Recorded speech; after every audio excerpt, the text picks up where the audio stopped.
فقلت استغفروا ربكم إنه كان غفارا يرسل السماء عليكم مدرارا ويمددكم بأموال وبنين ويجعل لكم جنات ويجعل لكم أنهارا.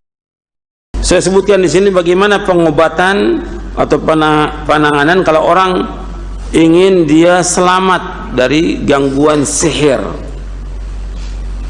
Bagian pertama ini yang berkaitan dengan pencegahan, yaitu yang pertama mentauhidkan Allah. Nanti antum lihat dalam buku Doa dan Wirid. Yang kedua, menunaikan kewajiban syariat yang diturunkan Allah, meninggalkan yang dilarang dan bertaubat dari semua dosa.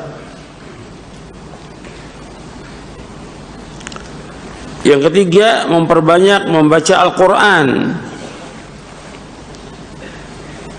Tuh, perhatikan tuh, memperbanyak membaca Al-Quran di rumah tuh, jangan tinggalkan baca Al-Quran.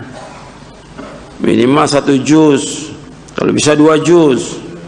Jadi jadikan Al-Quran ini sebagai wirid yang kita baca setiap hari. Jangan ditinggalkan itu. Terutama kita baca surah apa? Al-Baqarah. Yang lain tetap 1 juz kita baca, 2 juz kita baca, Al-Baqarah juga kita baca. Gitu. Sebab Nabi menyebutkan dalam hadis yang sahih dari sahabat Abu Umamah Al-Bahili radhiyallahu anhu, Nabi bersabda, "Iqra'u surat Al-Baqarah fa inna akhdaha barakatun wa tarkaha hasratun wa la tastati'uha al-batalatu." Kata Nabi SAW, bacalah surah Al-Baqarah karena sungguh mengambilnya adalah barokah. Membacanya, memahaminya barokah. Meninggalkannya adalah kerugian. Dan tukang-tukang sihir tidak akan mampu mengalahkannya. Kalau kita baca surah Al-Baqarah, tukang sihir tidak akan bisa masuk ke rumah kita.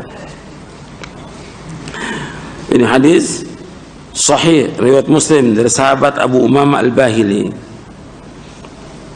Dan juga hadis Nabi yang juga diriwayatkan oleh Imam Muslim dari sahabat Abu Hurairah, "La taj'alu buyutakum maqabira inna syaitana yanfiru minal baiti alladhi tuqra'u fihi suratul Baqarah." Jangan kalian jadikan rumah kalian seperti kuburan.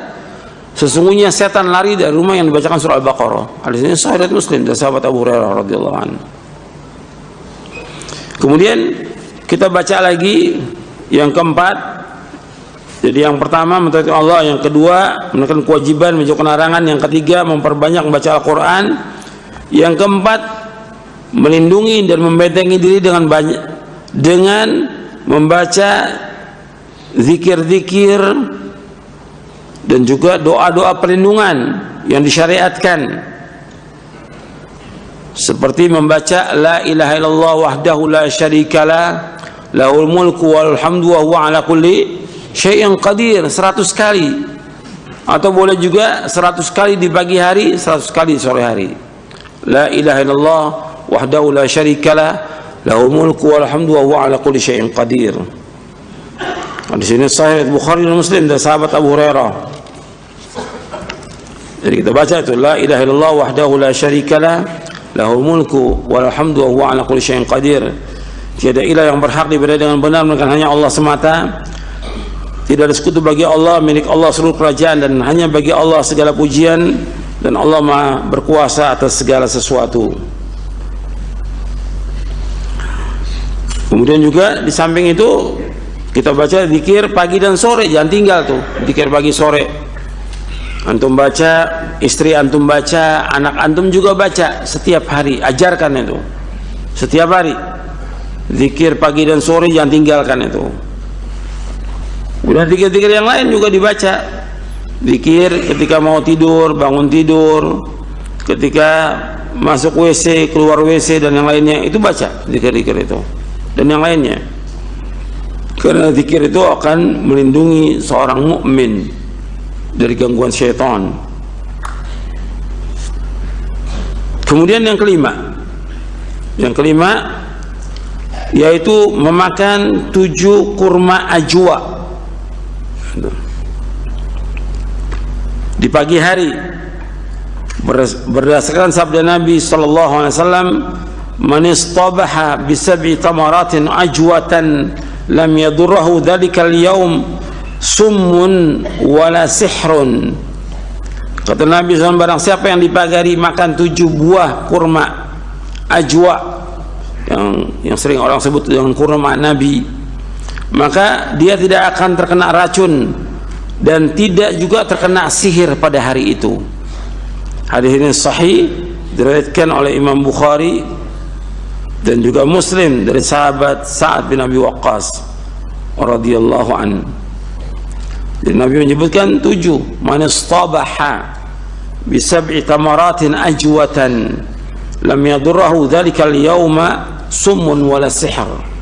Barang siapa yang di pagi hari makan 7 buah kurma ajwa, itu orang istilahkan dengan kurma Nabi, maka dia tidak akan terkena racun dan tidak juga sihir pada hari itu. Dan ajwa yang bagus ya ajwa dari Madinah itu. Dalam hadis yang lain Nabi bersabda SAW, man akala 7 tamaratin mimma baina labataiha hina yusbihu lam yadurruhu summun hatta yumsiya.